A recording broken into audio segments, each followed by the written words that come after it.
let's jump right into this explainer. Today, we're unpacking a really fascinating concept from Vedic astrology, Venus in the 11th house. What we're actually looking at here is how this specific placement reveals that true influence doesn't always grow in isolation or just through sheer, grueling personal ambition. No, it grows through people. So think about this for a second. Do you build success through competition or connection? That provocative question is sitting right at the heart of our explainer today. It completely challenges the everyday assumption that standing apart or fighting your way to the top is the absolute only way to get ahead. As you'll see, for some people, the exact opposite is actually true. Let's decode the astrology for a moment and lay down the foundation of this connection. First up, the 11th house itself. In Vedic astrology, this house is deeply tied to friendships, your social circles, networks, and communities. It's also linked to our gains, our ambitions, and our collective influence. So fundamentally, this house is all about expansion.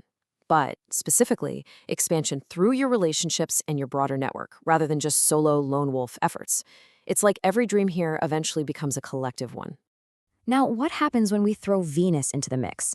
Venus, by definition, represents beauty, harmony, attraction, diplomacy, and creativity.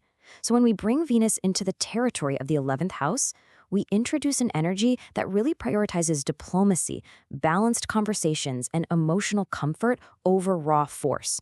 People genuinely just feel valued when they're in this presence. And that brilliantly illustrates our core theme. When Venus occupies the 11th house, relationships often become bridges instead of boundaries. That is exactly how this placement works in practice. Real opportunities don't usually come from kicking down doors, right? Instead, they quietly arrive through people who genuinely just enjoy your company and want to build a bridge for you. Now, let's talk about the reality of this influence and how trust actually becomes a highly valuable social currency. You see, there is a profound difference between admiration and loyalty. While some folks forcefully attract temporary admiration through really flashy achievements, Venus in the 11th house naturally attracts deep goodwill and lasting loyalty. We're talking about friends who start recommending your work, colleagues who introduce you to incredibly valuable opportunities, and communities that simply welcome your presence with open arms. Trust quietly becomes a literal form of social currency, and it just keeps expanding with time. The absolute crucial point here is that your influence grows organically, simply because people feel comfortable including you in their lives and in their opportunities. Connection easily becomes so much more important than just seeking attention. Always remember this: hundreds of contacts rarely equal a handful of loyal allies. This is such a powerful reminder that the astrology here is pointing to the quality of relationships, not just the quantity. One sincere recommendation from a fiercely loyal ally that travels much, much farther than endless, exhausting self-promotion ever could.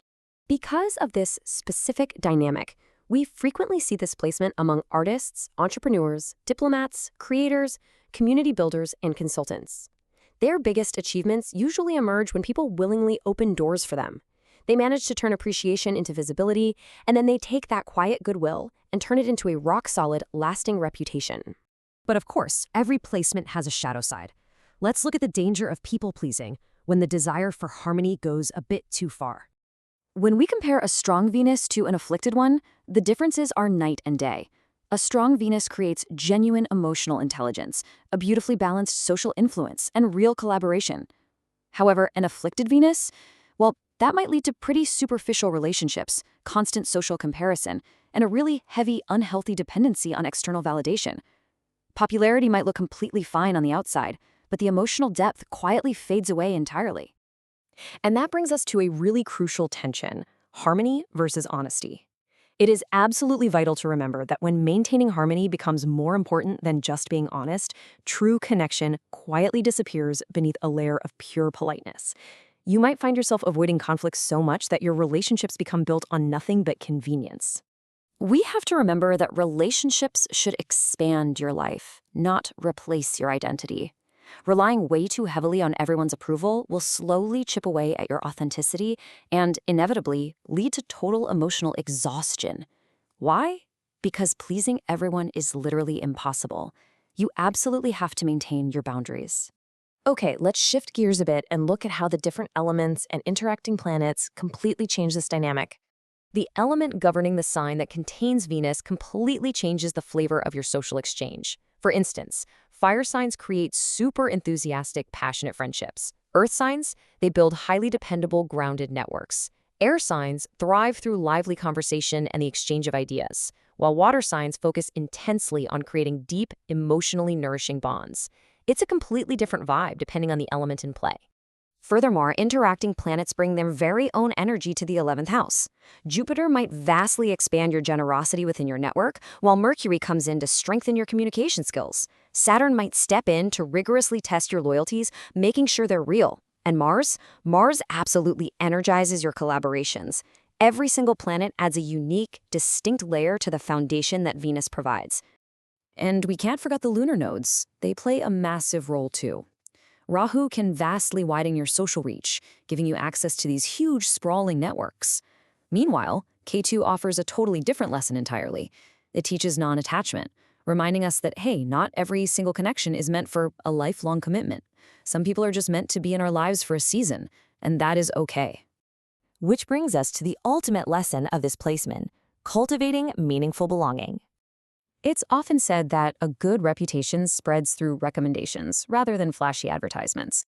And psychology actually offers an amazing parallel to astrology right here. Human beings naturally introduce people they trust. When we do this, we are literally acting out the invisible social chemistry that Venus symbolizes. We don't just share contacts, we share trust. Building this kind of true advocacy really happens in 3 simple steps. First, warmth encourages memory. People remember how you made them feel. Next, kindness encourages loyalty. And finally, appreciation encourages advocacy. People rarely go out of their way to support folks who only seek attention. Instead, they become genuine advocates for those who follow these steps to make their interactions feel deeply meaningful. Influence built upon kindness survives changing trends. The deepest, most profound lesson of the 11th house isn't about just collecting a massive list of friendships. It's about cultivating a genuine sense of belonging that outlasts temporary popularity or changing circumstances. That genuine goodwill continues traveling through people long after the conversations have ended. So, ask yourself this: are your relationships multiplying your reach? If you cultivate genuine trust, they absolutely are. I'll leave you with this final thought. The strongest crowd pullers aren't the ones standing above everyone else loudly demanding attention. No, they are the people whose genuine kindness quietly inspires others to just walk right beside them,